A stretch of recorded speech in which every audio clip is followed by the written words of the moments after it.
Quest'anno il livello più alto toccato a novembre, all'inizio di novembre, era inferiore alla media più bassa degli ultimi 20 anni. Il dato sul livello delle falde acquifere in Veneto la dice lunga sulla situazione idrica regionale, con un deficit che spaventa, e se l'anno appena concluso è stato difficile per la siccità e le elevate temperature, il 2023 si annuncia dal punto di vista idrico ancor più complesso, con all'orizzonte l'ipotesi di un conflitto tra attività per l'utilizzo di risorse idriche sempre più scarse. Potrebbe creare conflitti tra l'idropotabile, per esempio, l'agricoltura, l'energetico, l'industria.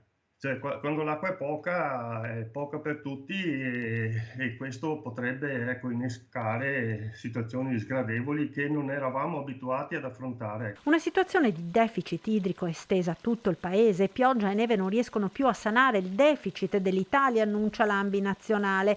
Gli esempi più emblematici sono i laghi, tutti sotto la media. Si confida in precipitazioni nevose che poi possano rimpinguare la già minima riserva, ma le previsioni sono allarmistiche, tanto da sollevare preoccupazione sulla disponibilità di acqua potabile. Se perdura il livello della presenza dell'acqua nelle falde, determini difficoltà agli acquedotti per l'attingimento e quindi per l'approvvigionamento potabile, la necessità umana, insomma, ecco, questo è una delle preoccupazioni.